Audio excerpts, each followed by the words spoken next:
he say to the governor of Katsina State, who is planning this, to release 70 hostages?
in 16 years. That's interesting. On the Daily Post newspaper, the leading headline is "More Trouble for Nigerians as Cement Producers Jack Up Prices." I'm sure by the time our own children get to the stage of building houses, they will just be looking for containers, prefab build.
Begins on Thursday.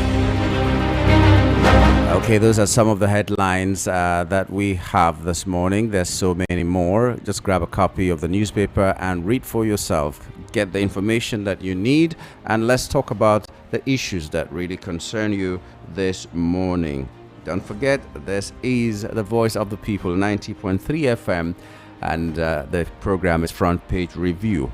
You say it, we amplify it. That's as simple as that. Whatever is your concern this morning, let us know.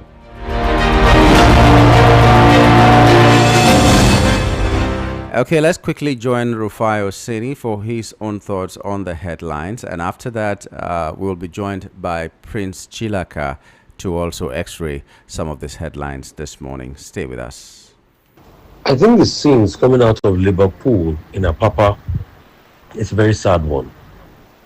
That a tanker fell and residents are going to scoop fuel from there. Anyway, we thank God that as at press time, there is no incident, and the Lagos State government is trying as much as possible to be able to manage what is going on there. But please, we'd like to call on the Goshians. Going to scoop fuel when a tanker falls is early suicide, and we must have to say it the way it is. And this one is not about government failure. It's about having common sense to think and do what is right. And we should be very careful. Because if we don't, we are going to fall into problems. Into very big problems. And we thank God that we don't have any loss of life. There's another story making the round about the 62% rise in electricity sector debts. Every 1.2 trillion bond. So, efforts by the federal government to address the debt by the GenCos may have been facing challenges as the debt has risen to 62.5%, at 6.5 trillion at the end of the year, up from 4 trillion recorded because the federal government promised these people a bond, and they did not be able to issue the bond. They've not been able to pay the bond. But however, they are saying that the first part in the issuance, comprising of a 300 billion tranche A and 290 billion, has raised concerns over transparency and overall performance of the sector liquidity. With federal government failing to meet its financial obligations, industry experts are showing that the Genco have just been paid 35% of their invoices for the electricity supply to the national grid, further compounding liquidity crisis in the electricity sector. So the plants have just received 547 billion out of 1.5 trillion invoiced in the last 6 months. And you see, once this happens, the Gencos are in dire straits. The companies, it's difficult for them to be able to meet their obligation and provide power. And when you look at it, the question is, where is the accountability of the government in all of this? So Fubara made a comment about love letter over the weekend. As at press time today, we have not officially seen or got an acknowledgement that he was served directly and he received the service. So until we are able to get that, the love letter comment might be based on what is happening around. But we have not served him in person. And if he's not been served, the State House of Assembly knows what to do. They can also issue a substituted service. But most of the allegations, I think, centered around the non-payment of some lawmakers' salary from 2024, the fact that people have not been paid, the fact that they claim that since there was no budget in 2024, that Fubara misappropriated funds, that he had no right to go to the consolidated accounts to be able to take 5 billion to run the state. And they said his deputy governor also connived with him on that. They said he swore in a total of 19 people, without their permission, and they cited earlier court judgments here and there. And you see, the truth is, all of this, nothing is in the interest of the Rivers people. And that's why initially I said this matter have passed the stage of conversation. Because I don't know what is it with the Pandev group and what they are talking about. But the Pandev group that says they are going to make peace, how they are going to make peace, time will tell. So while all of this is going on, also, the Rivers State government has gone to court to stall the process. There's been some argument back and forth that the process have not been done properly, that they should go and start the process all over again. Let's see how all of this pan out. It's just sad that these people are more concerned about their own rather than the people. Court is fixing January 22nd for Sowore trial. So what the federal government has done versus Sowore as regards this allegation that was said he made on Twitter, that criminal or no criminal, when President Tinubu, I think he was speaking in Brazil, the court has now, federal government has now removed Facebook and X from the suit, and they've now narrowed it down to Sowore. Let's see how this is going to pan out. Bali saying, use my towel to wipe your tears. Bali is sending a cryptic message to Morocco, because the same treatment about taking the towel like they did for the Senegalese goalkeeper is also what they did for Morocco. They did for Nigeria, and all the antics. And enough of all of this by Morocco or North African countries. That's how they treat us in general. If you remember how all the gaming antics that Libya also used, I think it was a World Cup qualifier or something, or a Nations Cup qualifier that we were trying to play then, that Libya tried everything to be able to frustrate us. Then one wonders, what is really going on? What is really going on in all of this? So enough of these antics. There has to be an end to all of it. Some people have been blaming the Senegalese that why did they walk off the pitch and all of that. We saw a clear case. That was a case where there was a big dispute, and you expect them not to be able to show a protest. So they walked off the pitch and they came in back in the end. But at least what matters the most is that they registered the protest. That's just it. And let's call it spade a spade. President Tinubu is calling on the authorities to probe the killing of a housewife and 6 of her children in Kano. Brian Onuga revealed this statement, talk about the barbaric attack on these people, and I think justice must be done for these people.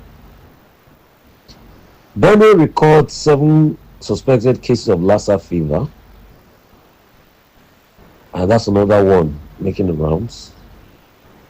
About Benue recording cases of Lassa fever.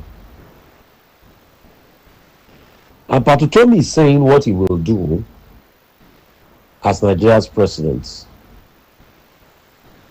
He's stating, commenting on the state of the nation, that he will slice the cost of governance. He will run an effective government. He said he's not going to remove tax reforms. He said, but he's going to make sure that there are no revenues for people to spend. And we must look at constitutional reforms that limit how you spend.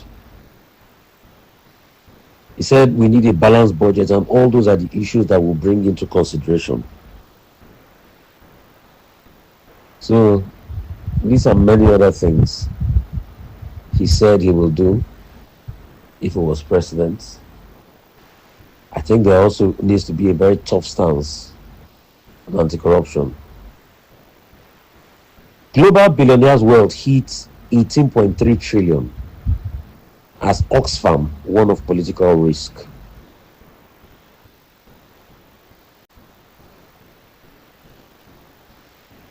And there's also a story making the rounds that FCT workers, they shut down FCDA and they are beginning a strike.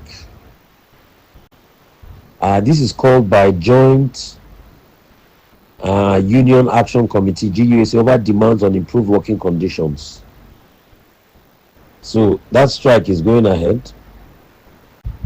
The action followed a late Sunday circular for GUSC. By this, all staff are advised to stay at home as the strike action declared by GUSC commences. Interesting tale to what is happening in Abuja.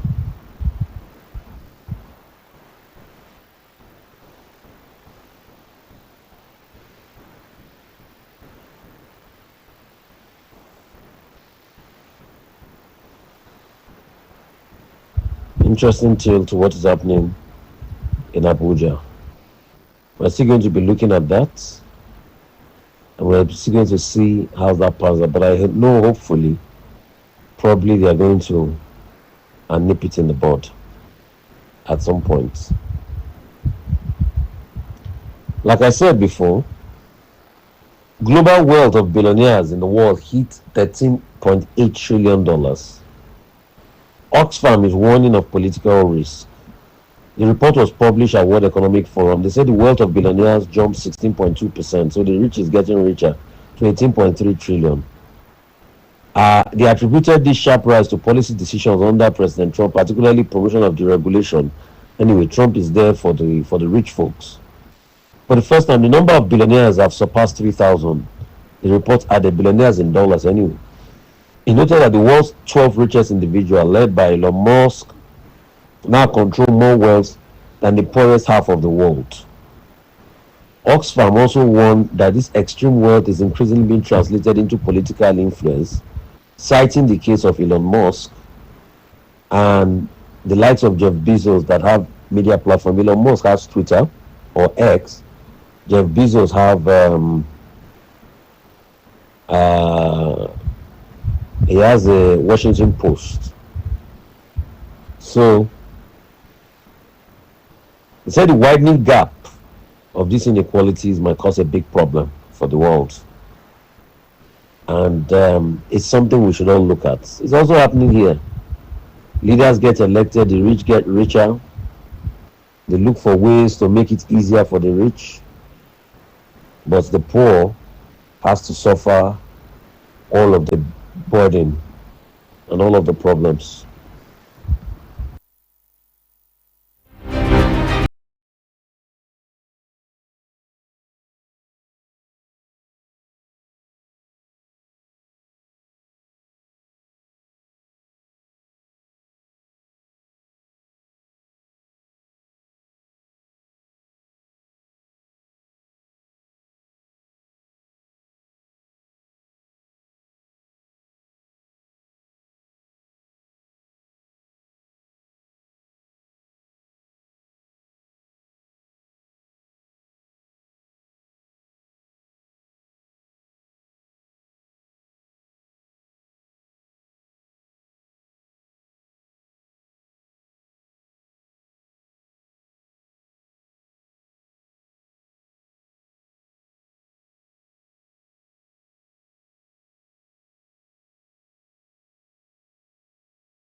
starting this morning. Our president has given the highest, or second highest honor of Nigeria to Gilbert Shaguri. So I'd like you to comment on that. I don't know why our president keeps doing this thing.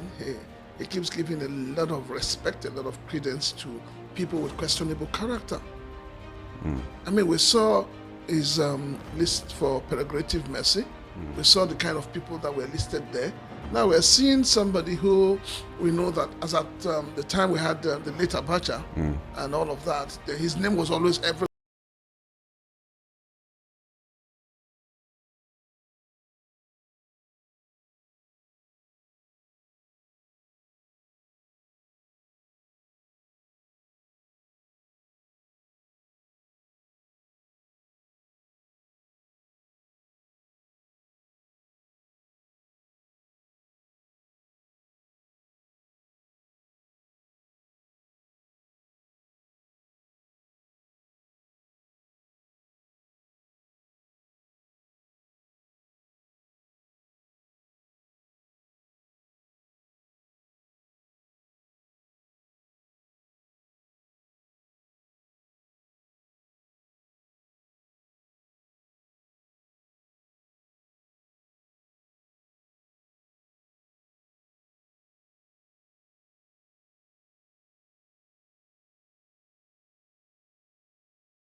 To look at people and say, what is your pedigree?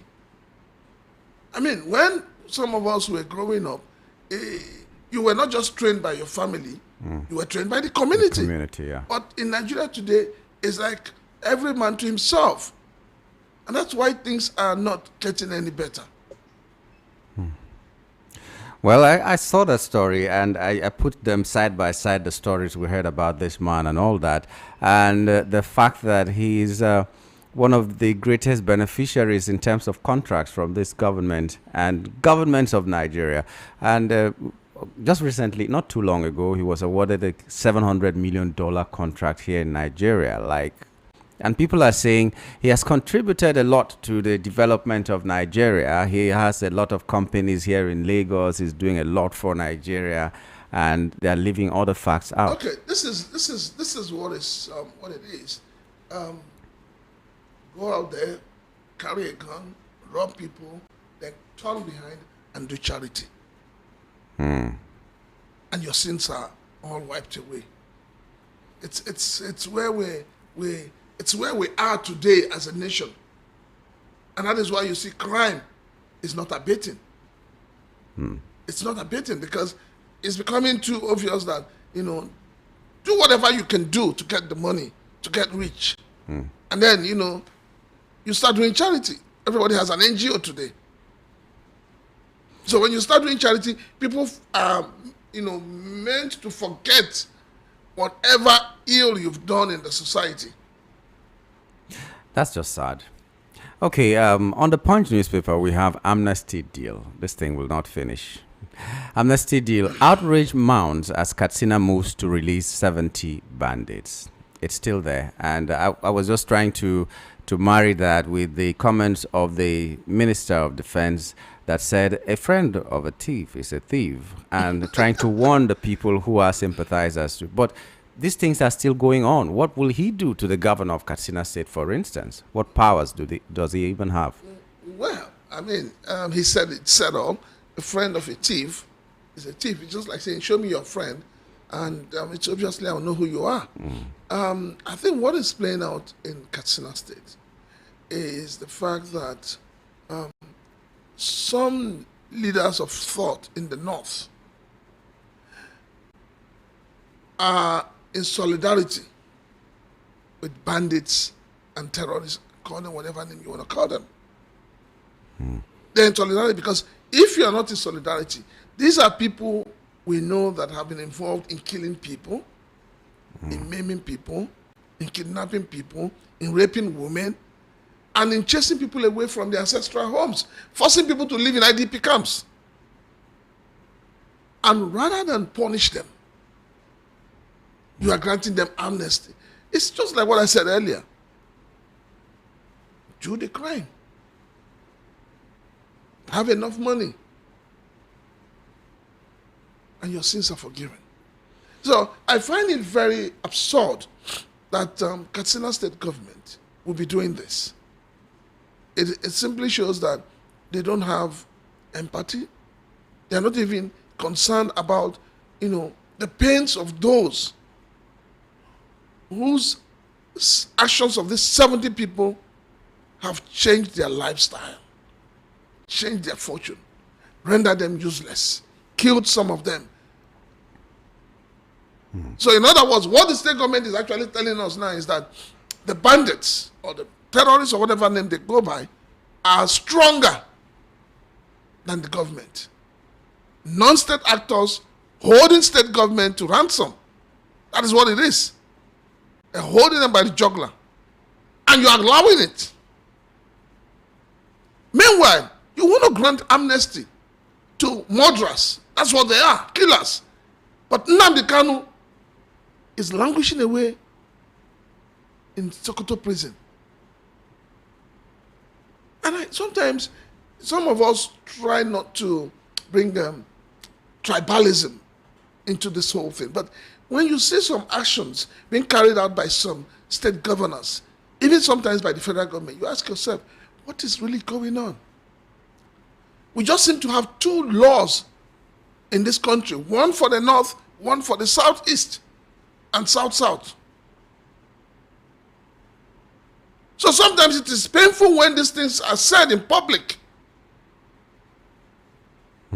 You said the crime of Nnamdi Kanu is that he spoke. He incited people. He abused people. But you didn't see him carry a gun. You didn't see him shoot anyone. We've had people in this country that have said more things than what Nnamdi Kanu has said over time. And they're walking free. And now you have people who have been arrested and certified as bandits, terrorists, because federal government has declared them as terrorists. And you are doing everything within your powers to set them free. What is the guarantee that if they are set free, they will not come after those who arrested them? And what is the guarantee that if you set them free, they will not go back into the same crime? Because you're not setting them free to say you want to establish them. You are setting them free back to their own way of life. Not even only the people who arrested them. What about the informants? Because I'm sure by now they know the people who gave the information that led to their arrest. So people who live in those villages are in trouble.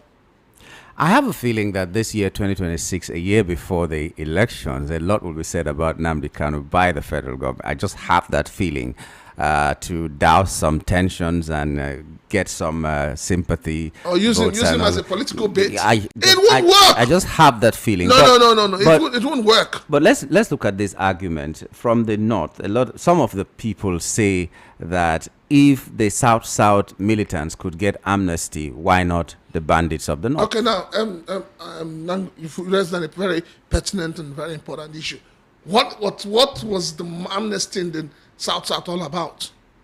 These are people where the oil, the main source of income, revenue for this country, is being extracted. Their waters are polluted. They can't they don't have where to farm. Their youths are not employed. And what were they asking for? Give us a share of what you're taking from our land. That is the origin of the amnesty. Now tell me, the bandits, militancy itself. The bandits in the north, what are they agitating for? We need to know, what are they agitating for? So when the likes of Gumi comes out and say, negotiate with them, what do you want? What is the condition of negotiation? People who wake up from sleep and they run over a village, chase away the people. Today we have how many millions of Nigerians living in IDP camps? Why has government found it difficult to take these people back to their ancestral homes? Who is occupying those ancestral homes? Who is there? So what is the terms of negotiation? You want to negotiate with a madman. How do you start negotiating? You want to negotiate with a deaf and dumb person. How do you start negotiating? So those who are saying they want amnesty, amnesty for what? We shouldn't just be throwing amnesty in the air because it has been used somewhere. Those where amnesty was used, they had a reason for doing that. The late President Yar'Adua had a reason for doing that. He saw what the pains of the people. He saw what they were going through. When you come to the north, when Jonathan was president, he built schools in the north, Almajiri schools. What has happened to it? Is it the federal government that is responsible for the lack of education and lack of development in the north? The governors in the north are collecting their monthly allocation from the federal account. What are they doing with it? So why are the youths who have decided to carry arms in the north not holding their governors responsible?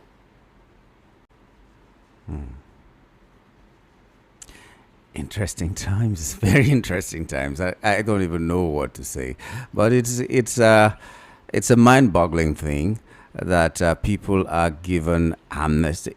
Are they even calling it amnesty? Because the amnesty program that we had in the Yar'Adua regime had rehabilitation of these people. It had some people had education and all that. So, but there's no clear-cut thing that they're going to do for these bandits except to release them back into the wild, as I like to say it. You see, I think the problem is the fact that the people we have today as political leaders are not men of honor and proven integrity. You can't give what you don't have. And that's where the problem is. And so most times we all have a misplaced priority. We have a misplaced agenda. We look at the wrong place. Not knowing that where we're looking at is not where the problem is from. Interesting. Since this government came to power, the governors have been receiving a lot of money. What are they doing with it? We can hold the federal government responsible because the federal government says subsidy is gone. And that the funds being saved will be used for infrastructure. We're not seeing the infrastructure. The roads are not motorable. The state governors, rather than fix the roads, will tell you that these roads belong to the federal government. Even the ones owned by the states and the local government, they are not fixing them. And we're not asking one question that should be asked and that deserves an answer. All this thing started from farmers and herders clash. And nobody's asking, who are the real owners of these cows? Who are the owners? I mean, sometimes when I see pictures of people who they say are the kidnappers for ransom that have been collecting 100 million, 500 million, and I look at them, some of them look really hungry, and I ask myself, where does this money go to? Exactly. So until we see, this whole thing is not rocket science. If we say this thing started by herders and farmers clash, let us identify the owners of the cows. Let the National Assembly pass a law making it compulsory that for you to own more than 5 cows, you must have a ranch. You understand? Empowering the police, anybody. If you see a cow astray, shoot it. I thought there was a law that you cannot allow your livestock to roam about and destroy things. Why is the law?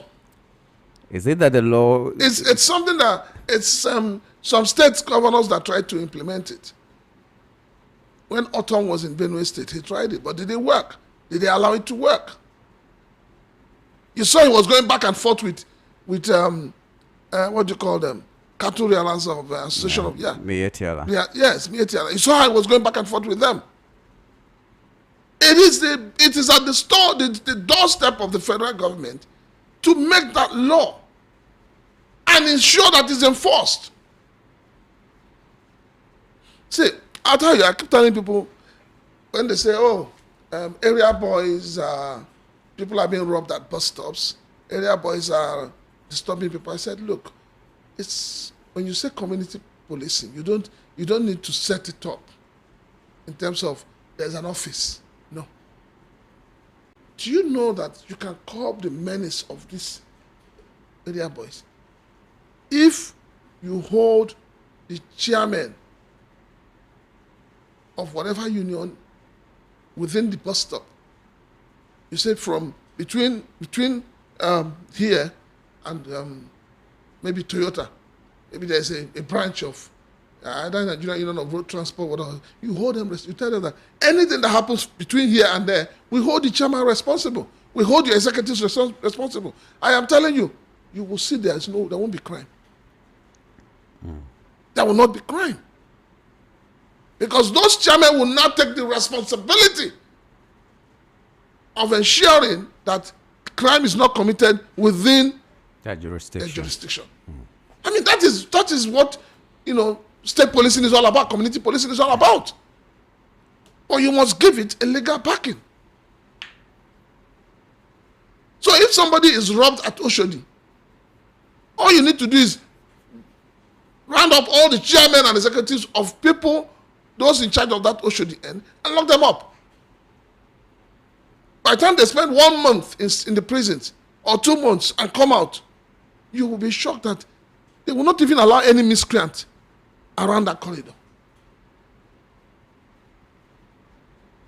Yeah, that's one way to go.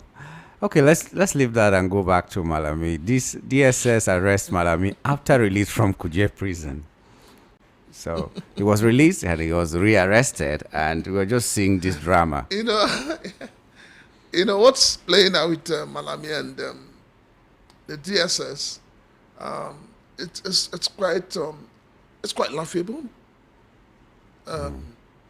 because somehow there's a way you do something and it becomes more like a vendetta. Yeah, and that's where it's looking. Some people will say, yes, he's suffering what he did to Nnamdi Kanu. He's suffering what he did when he was Attorney General. But can we keep doing the wrong thing always?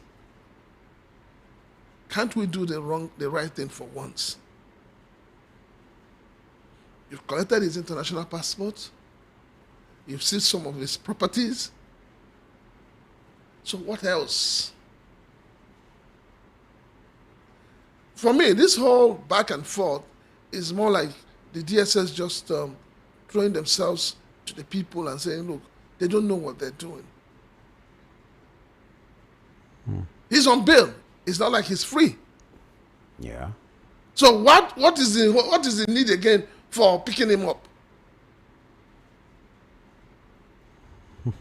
And you see, this system where arrest and commence investigation needs to stop. Why is it that the police, the DSS, why don't they conclude with their investigations? So they know that as they're arresting you, the case is in court, is going, freely. You arrest somebody, you now begin to investigate the person. So what is the motive behind it? That means you didn't have your facts. You just needed to arrest the person. And so that is by it. the time you know it now, the case will die down. We saw it happen with between EFCC and Yaya Bello. Now they say they're still gathering more evidence against him. So what is it? Why do we keep doing the wrong thing always, and we think by the time we wake up from sleep it will become the right thing? No. The DSS should not, keep exposing itself and making a mediocre of its system. Okay. Now, in Borno State, there's a headline that is saying outrage in Borno as APC excludes Shetima's photo at Northeast hearing. The constitutional amendment hearing, there were photographs of the chieftains of APC, and the vice president Kashim Shetima was omitted. Now there's an outrage, possibly because of the rumor that he might be dropped and all that. They think this is the indication. I don't know, but there's this outrage that he should have been included. And truly, why was he omitted? Politicians are a rare breed. You can't really predict Nigerian politicians, but whoever did that, it's a slap on the face of the vice president. Even if it's going to be dropped, yeah, he's still the vice president. He should be accorded that respect. But in Nigeria, it's a country where people don't resign. If I'm in his shoes, honestly speaking, I'll train the towel. Because what this means is that, his fate has been sealed. Whether he likes it or not. Gradually, it's getting to that. Yeah, I mean... And I think this is not the first time this is happening. I think it happened, was it last year or so? This is not the first time. I think there was a rally, was it in Bauchi or what state, where he was also excluded. So, why are they treating the man as if he's a nobody? Yeah, that event in Gombe State last year. Yes. So why are they treating him as if he's a nobody?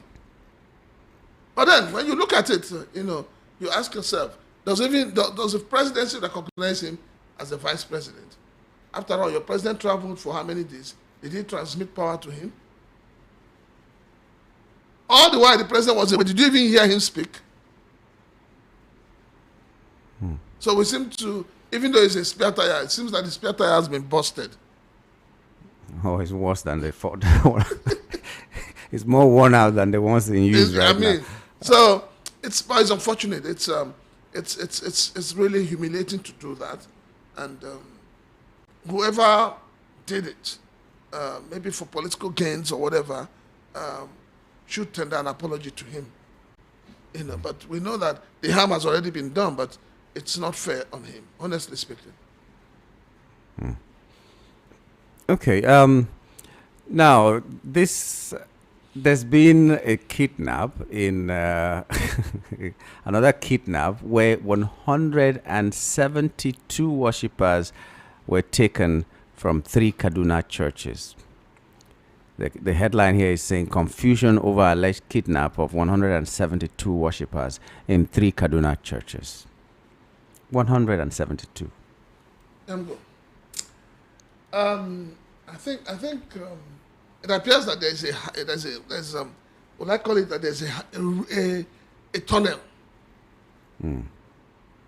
Each time they come to kidnap in hundreds, there's this AI tunnel that is, they just construct it, and then people go into those tunnels and they vanish into thin air.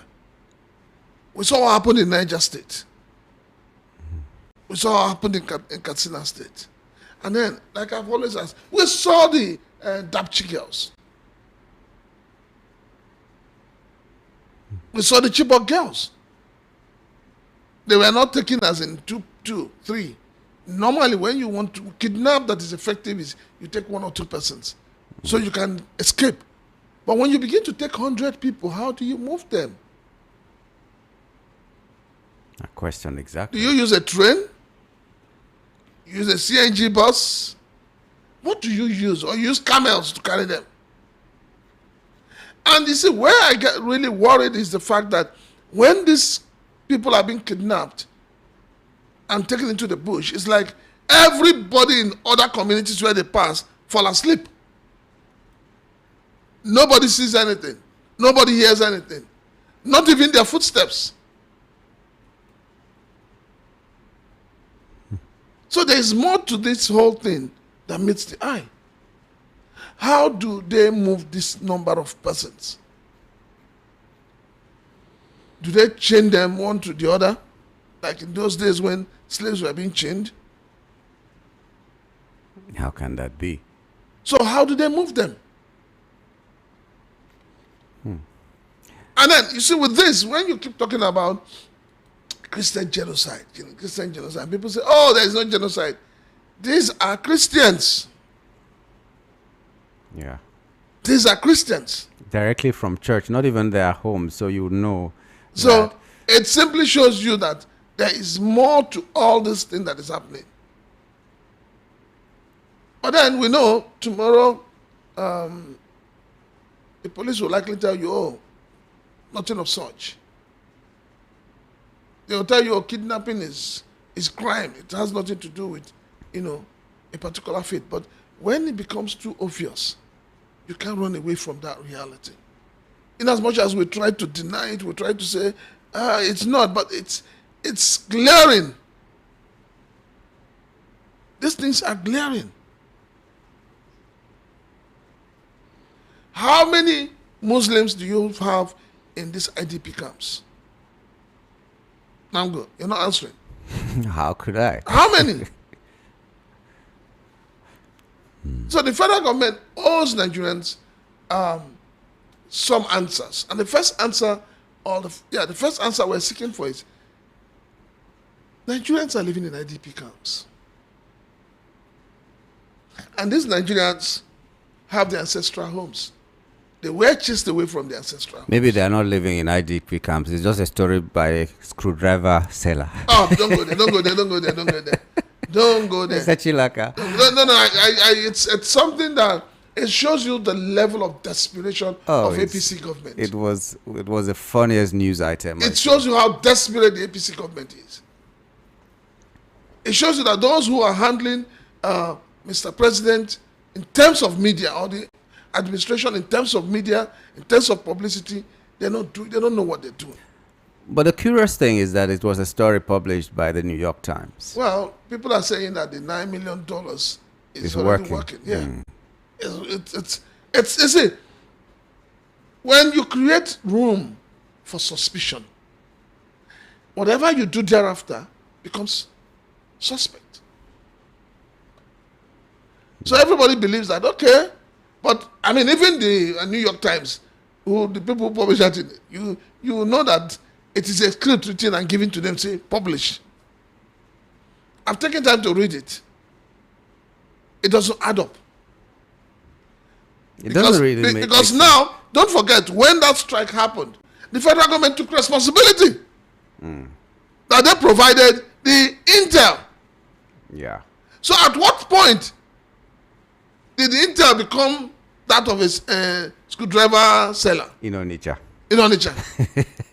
No, at what point? It was very funny. So it means that the screwdriver seller was the one that gave the intel to federal government, and federal government now turned the intel over to the American. Come on. There are things we can just take, we just laugh over it, but this is the worst. This is the height of it. It's the height of mediocrity. It's even the height of the height of stupidity in journalism. I was just wondering why a Nigerian newspaper will carry that verbatim, They just took it as published by the New York Times, and they were writing it like it was a true thing. You see, we have a problem in this. Like it's something that we have every evidence. We have a problem with Africa, and the problem is we see the white man and we begin to shake. We think they're superior to us, but they are not.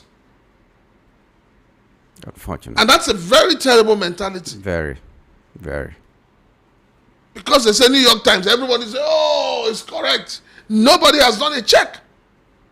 Not even the media houses in Nigeria. Nobody has done investigative journalism. Copy and paste. I mean, do you really need to investigate No. Let's even assume that it could happen. Yes. Copy and paste. Like I keep saying, Nigerians go abroad. Your governors go abroad. Your presidents go abroad. When they go abroad, they see good things. They see beautiful things. They see good roads. They see, 24 hours light. They see good hospitals where they also go and receive treatment. Why are they not copying it and pasting it in Nigeria? The only thing they copy and paste is how to steal the money, how to acquire properties, how to build mansion that you will live in only one room, sleep in one room. That is all they think about. They don't think about the people. I mean, well, let's even go broaden it. Look at what is happening in Abia. 3 governors spent 24 years in Abia State. No development. Nothing to show for it. Nothing, absolutely nothing. No legacy. And then you have somebody who is less than 4 years putting life into the state, bringing development into the state. And these 3 people have ganged up. They said they want to remove him. Are they not ashamed? First argument was that from Ojo was that everything OT is doing, he's just painting what he already did as a governor. And now the tune has changed a little bit, that OT is receiving more money than in 4 months than he received in 8 years of his stay in office. Ojo is just a man who is he's just a bitter man. He's bitter. He's unhappy that suddenly light has come. But the truth about it is that when light comes, darkness disappears. Your shadow vanishes away. Ojo, honestly speaking, shouldn't be talking. He shouldn't be talking. The other 2 governors shouldn't also be talking. Former governors, they shouldn't be talking. That's why each time I have to speak about leadership in Nigeria, I always tell Nigerians, I always tell those in power, I always tell them, I say, go back to 1979. Go and read about the lives of the late Lateef Jakonde, the late Simon Bakwe, the late Solomon La. Go and read about them. Go and read about what they did for their people. How they were able to turn around the states they were governing with small money that we're getting. In less than the 80 years that they... 4 years. So... Imo State Airport was built by the sweat of the Imos, the Igbos. Simon Bakwe was going about begging. How many of these governors today will do that? How many of the governors like the late Simon Bakwe, late Jakonde, go and check the houses they have. Compare the kind of houses these governors today have. Even until when the late Jakonde passed on, what kind of car was he using? How many cars was he? Did they have? How fat was his bank account? Compared to the people you have today as your leaders. That is why when somebody leaves office, you are hearing 100 and something billion. 80 billion. 80 is just 200 billion. 80 is just for school fees. And then you call them leaders. It's terrible. And the Nigerian people are just too docile. I mean, when I heard, they just take whatever is given to them and they go and sleep. When I heard the argument of Ojo Okalu, I was just asking, at 1999, how much was minimum wage?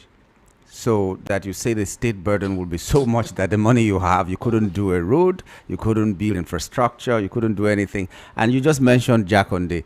That means the money Jakonde had to build Lagos the way he did was still smaller than what Ojo Okalu had in 1999. When you say who built Lagos, I tell you it is Jakonde.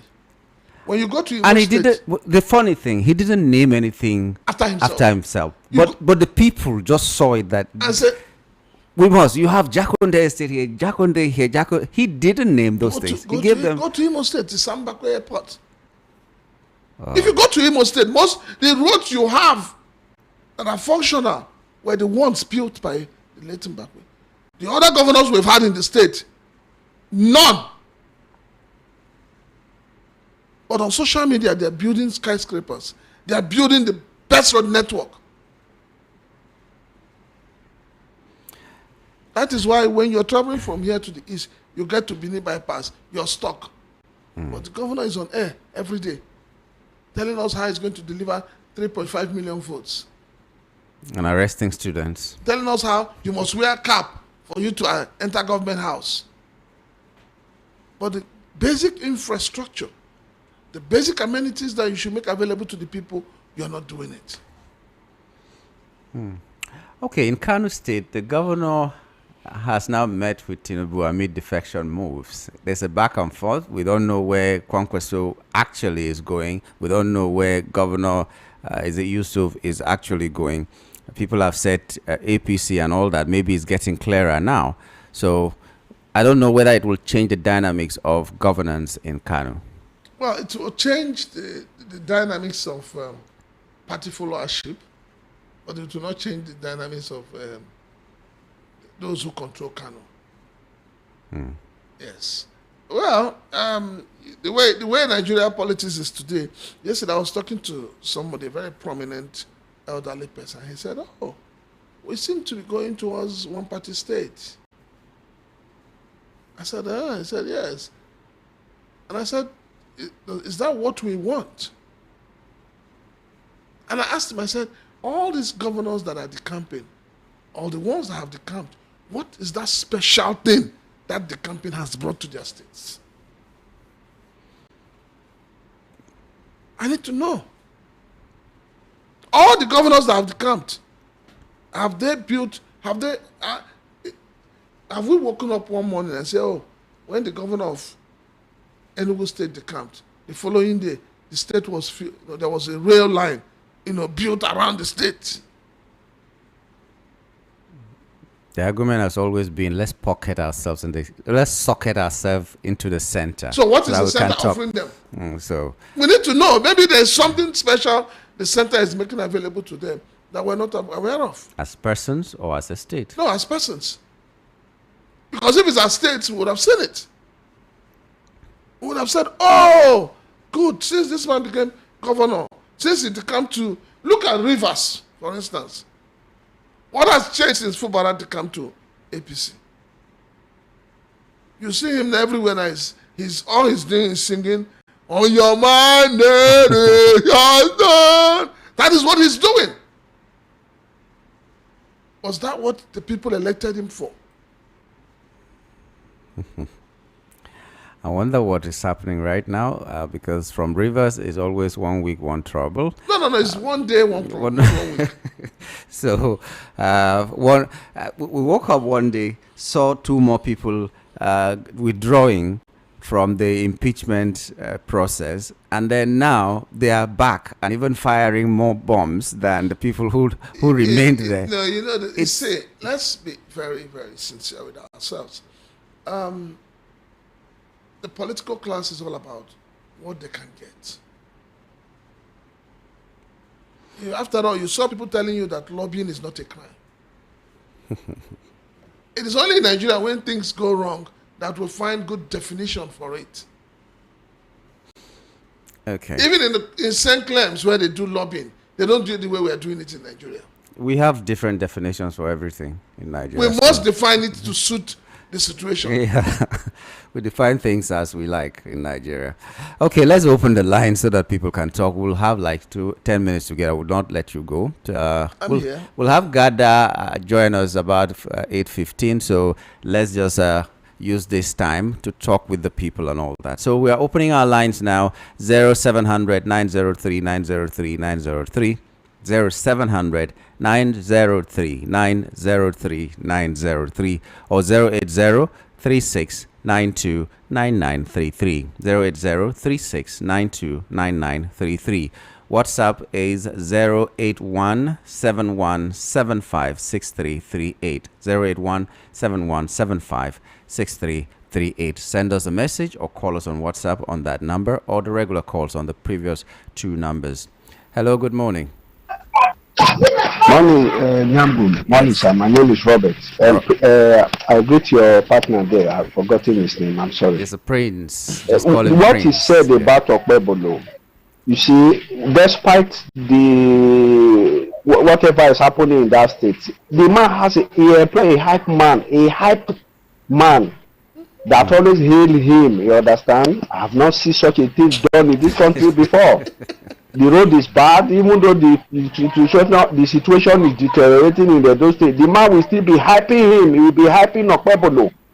Just imagine, for God's sake. Eh? In fact, sometimes some of us, if we see certain things on social media, my heart will just be saddened. You understand? This man cannot figures. He cannot pronounce. He cannot. In fact, let me drop my brother. I'm not happy this morning. Thank you. Good morning. Please choose to be happy. Okay, well, yeah, that saga of not being able to pronounce figures. Even the Senate president couldn't pronounce. He said at one point, oh, "This money is too much." You know the thing is, Nigeria has moved from spending thousands, spending millions to trillions. Yes, and that's where the problem is. Ah, So we've even jumped billions to trillions. it's serious. He called it and I was like, If you check, money is too every much. contract being awarded today is in billions. Even INEC is now having trillion plus as budget. When the last cycle of elections, we're still losing like 58 billion naira. We don't know, it's not accounted for. And the superintendent at that time is now an ambassador and all The that. signet has he been given a portfolio? Was remaining. He has been passed by the National Assembly. So what next? Take a bow and go. Take a bow and go. You did well at when you were there. Hello, good morning. Yeah, good morning. Good morning to you. I'm Prince Chinaka. Morning, sir. I'm very happy whenever I hear Prince Chinaka is on the studio there with you. Because he will say the mind of the people. This is Babu from Oshodi. Babu, go. He always speaks the mind of the people. You give him cross questions and he gives you straight answer. Look at what is happening in Abia State. Ojos or Karo, Ipazo and all the rest of them tackling the incumbent governor. Are they not ashamed of themselves? And one thing in Nigeria, we know grammar. We do the talk grammar. We don't get action. Nobody wants to die. If actually the youths, when we wake up with one action, look at what happened during NSAS. Government stood up. Nobody tell government say, see what thing dey happen o. If we wake up one day, we hit government. I no fear to die now. We hit government. If we hit government like 4-5 times, all these Mosaic attitudes will end. I'm telling you. It will end once and for all. Who be bandit? Who be terrorist? Who be Boko Haram? All this one na yesterday matter. But we begin to talk English, we'll talk go here. This one go blow, go here. This one go blow, go here. This one go blow, go here. I beg, forget them. But we'll come out with action. 2027 is coming. 2027, watch out, to APC is coming back. Watch it out. Atiku is in ADC. The son is in APC. Who are they deceive? Mike, what is it called? Of Ebonyi State. Former governor of Ebonyi State. Umahi has come out now. The son is coming in as chairman. If we serve father, we go serve mother. We go serve pikin. We go even serve the servant to well serve them. Nigeria, make we go sleep. Thank you, my dear. God bless. Thank you very much. Serve the Father, serve the Son, okay, the trinity of politics in Nigeria. That's what it is. Yeah, but you see, for me, I keep saying that those who believe in grabbing, snatching it and run for the politicians, don't they think out of the box? For how long will you continue to be enslaved? When you do all these things for them, don't you have a life of your own? Why is it the Nigerian youths are not thinking, out of the box? Why are they not thinking out of the box? They are comfortable in that situation that they're in, where if a diesel or a tanker falls, they go and scoop oil. If an accident happens and the truck is carrying maybe chicken, they go and thief some. Why have the Nigerian people refused to say enough is enough? We're talking of Dave Umahi. The son is going for chairman. You have Wike preparing his son to go to the federal house. You already have Tinubu's son. People are pushing him for governorship. And, the list goes on and on. But the Nigerian youths, unfortunately, they'll still be the ones to carry the placard and carry the poster and be hailing the person. Let me see who is calling now. Hello, good morning. Good morning. Good morning. Okay, so we lost the call. Hello, good morning. Good morning, Nyango. Good morning to you, sir. My name is Obina, calling from Egypt. Obina, go ahead. Nyango, Yes, sir. if you want to be the chairman of Agboro, from Oshodi to my two, Yeah. you don't need any election. What you need is to bring your boys, fight and chase the present chairman out. Then you can be the chairman. Agboro doesn't need any election. That is what is in Nigeria. They are saying that we are sliding to one-party system. Then call it one-party system. But I myself, I call it one-court system. That is what we are into now. But I'm not afraid. The reason why I'm not afraid of what is going on in this country, I go to Bible in 2 Timothy chapter 3. You can read it. That is what is happening in this country. For Malami, they are treating his fuck up of he go against their rule in the same club they are into, in the same court they are into. That's the reason why they are treating his fuck up. And what I told you, that's the reason why the man didn't give the second highest honor.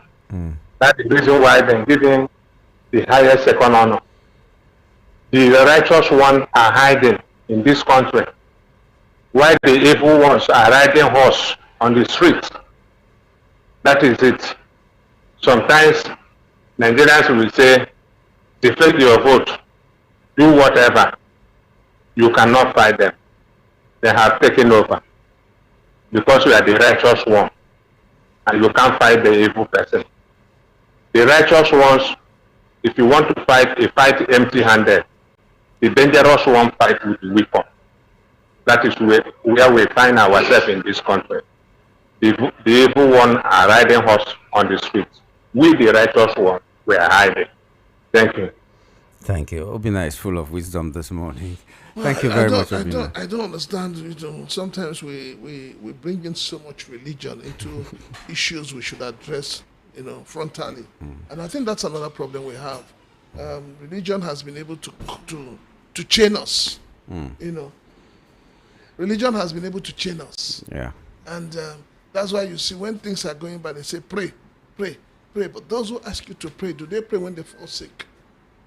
They go to doctors, they go for medical attention. Pray. We'll still pray. We'll still pray. The God factor that maybe the God factor gave us the Abacha factor. So we'll still pray while we're doing our actions, but we cannot only pray. Well, Abacha is one of the most loving ancestors Nigeria has ever had. Yeah. Because once he sees that we're broke, he just pours more libation and he just brings us money. Prince Chilaka, let's wrap it up at this point. I'd like to thank you for your time this morning. It's always a pleasure having you. Have a wonderful day. You too. We've been talking with Prince Chilaka, and he was giving us his thoughts on the headlines this morning. Unfortunately, we couldn't take many calls and we couldn't read even one message. It's now time to do some business with Chichomze in the house, right? Okay, so let's just go right away to you. Welcome to the program. Tell us how to gather, because that's what you tell us. Gathering. Gather to gossip. When you gossip, money will enter your pockets. I don't know whether you've done that before. Gossip. And get money. No. It's only in Ghana that it happens. It's a gift for the woman. So, Ghana social media platform is like every other social media platform, but it has a swag. The swag there is that you don't need to be monetized to start making money.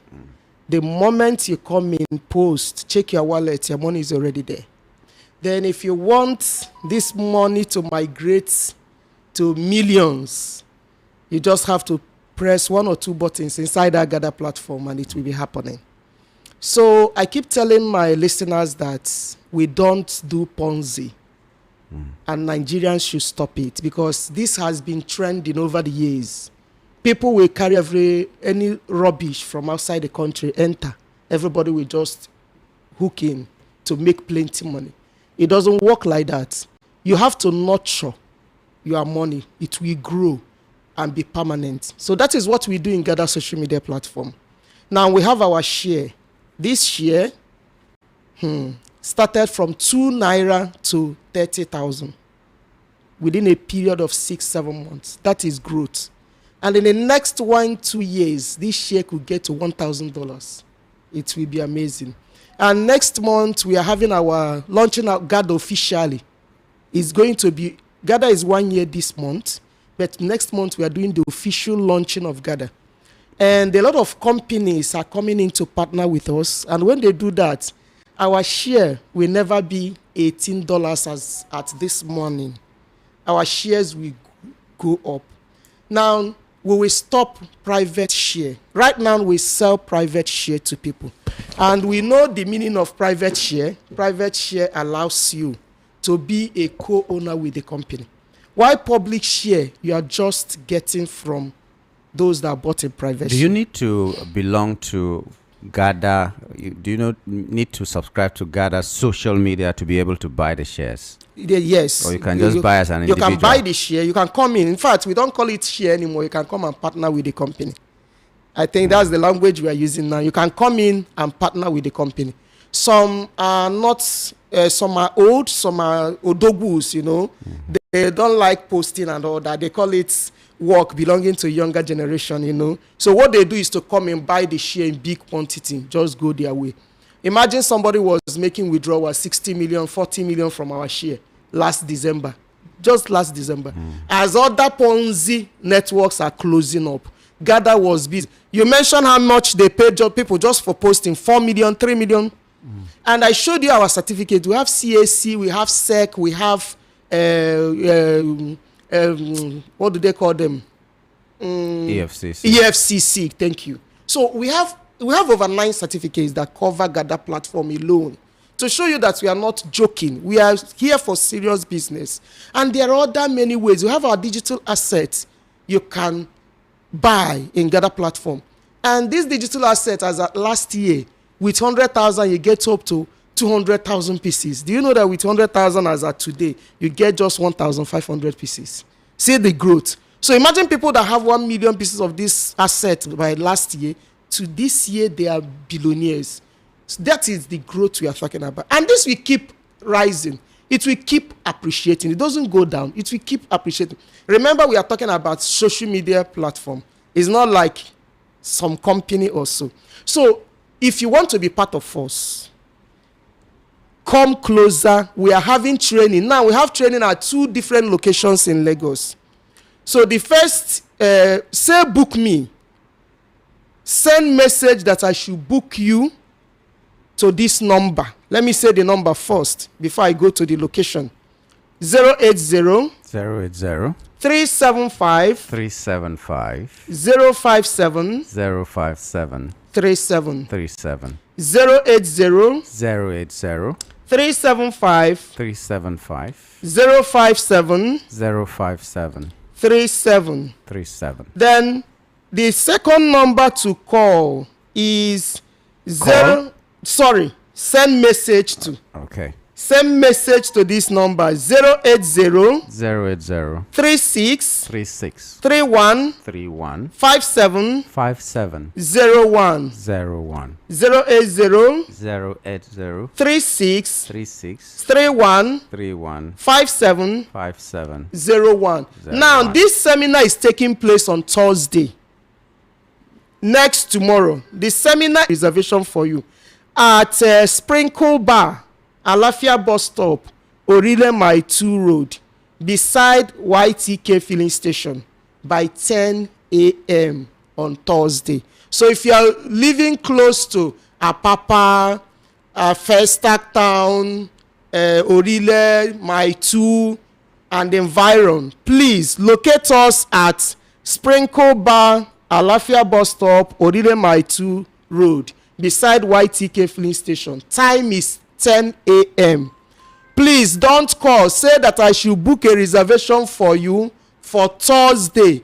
Then on Saturday is Ikeja 3 Okpebi Road, Sweet Sensation Building, Ikeja by 10 a.m. on Saturday. But Thursday is Sprinkle Bar, Alafia bus stop, Orire Mai 2, 10 a.m. Please be there on time so that we can attend to all. Thank you very much. Thank you very much. Okay, you heard it from her, and maybe you'll do the needful. It's still the front page review, and I'm still here. We have like 1 minute. Let me just use that 1 minute to take some of the messages that came in the course of this program before we take a break. Remember, we'll take a break at exactly 8:25, and then we'll return at 10:30 for the rest of the program. So let's just take some messages and before we take that break. Good morning, VOP family. The governor of Katsina State should be told as matter of urgency to stop the proposed release of 70 bandits. If he goes ahead, it means he is one of the sponsors of banditry, to say the least. Benjamin from Shogunle.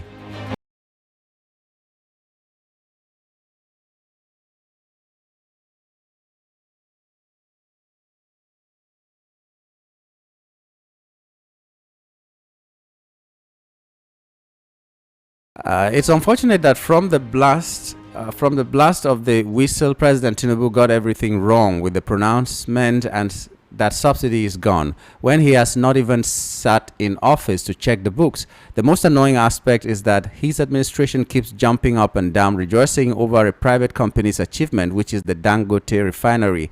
As a president and minister of petroleum, does it mean the country has no financial capacity to build a new refinery, even if it's just one to start with? To me, I want the importation to continue until we have more refineries that can compete with Dangote refinery, because one thing I can tell you for free is that Nigerians will pay through their nose sooner or later if Dangote is allowed to dominate the market in oil sector. On the issue of palliatives, where less than 1% has been budgeted, I am not surprised, because the 2027 general elections is fast approaching and the only way out is to weaponize poverty. If not, why can't the government create an enabling environment for businesses to survive and grow? All this issue of distribution of palliatives in the name of giving it to the vulnerable boils down to corruption. Furthermore, let's call a spade a spade. If this administration is serious and sincere in keeping to the electioneering campaign promises made, where President Tinubu told Nigerians not to vote him into power for second term if there's no stable power supply, I feel it's time for the president to take a drastic action on distribution companies' discourse, especially IKEDC, and mandate these companies to install prepaid meters in every house. Also, customers should no longer be allowed to buy any electrical materials to pay any of their technicians for carrying out any installation or repairs.